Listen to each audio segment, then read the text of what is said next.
બાળ મિત્રો, આજે તમને હું ઊંટ અને શિયાળની વાત કરું. એક હતું ઊંટ અને એક હતી શિયાળ.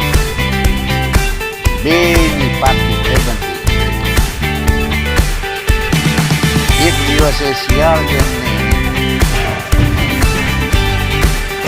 શેલડી ખાવાનું મન થયું તો શિયાળ બેને ઊંટભાઈને કહ્યું કે ઊંટભાઈ ચાલો ને આપણે શેલડી ખાવા જઈએ.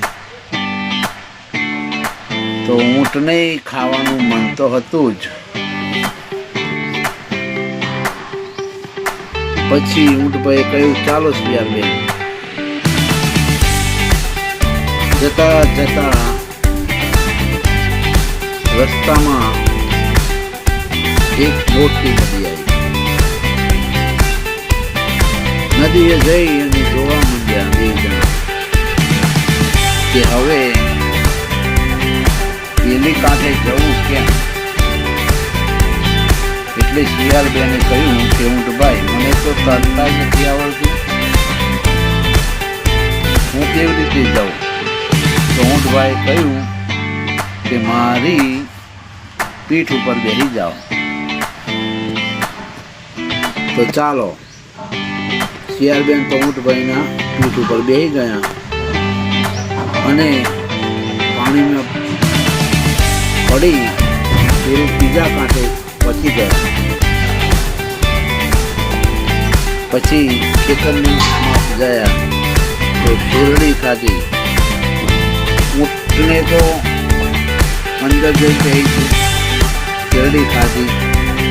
શિયાળબેને તો બે મોટા ખાધા ને ભરાઈ ગયા. પછી શિયાળબેન કહે છે કે ઊંટભાઈ ચાલો આપણે ભાગી. ઊંટભાઈ કહે છે કે હું હજુ ધરાયો નથી એટલે મને હજુ શેરડી ખાવા દે. તો પાછા ઊંટભાઈ શેરડી ખાવા માંડ્યા.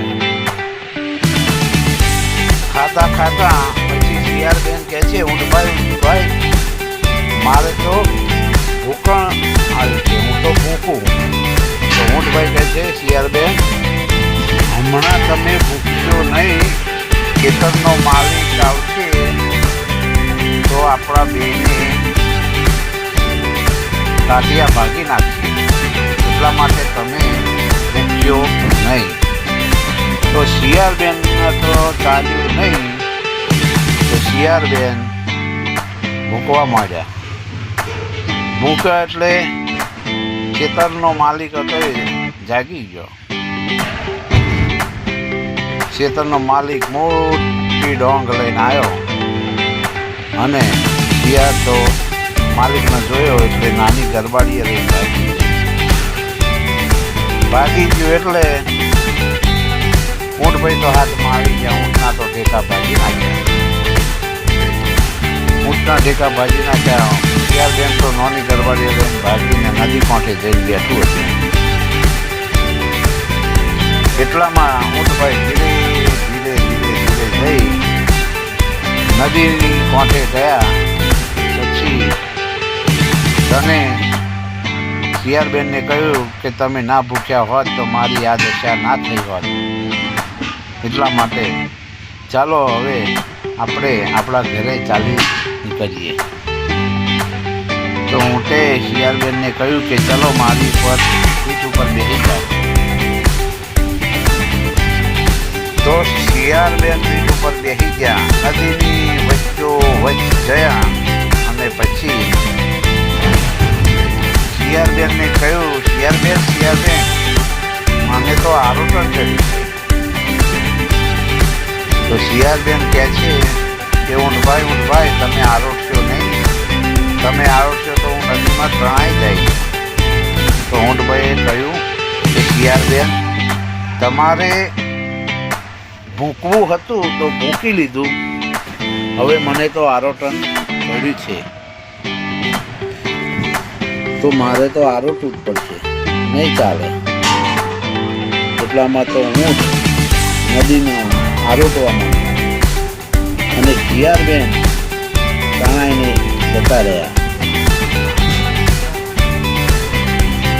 એમાં એટલા માટે આ વાત એટલા માટે છે કે કોઈ પણનો ભરોસો રખાય નહીં. અને અમે શિયાળબેન તો બહુ ચાલાક હોય છે કે શિયાળ એટલે શિયાળ જ કહેવાય.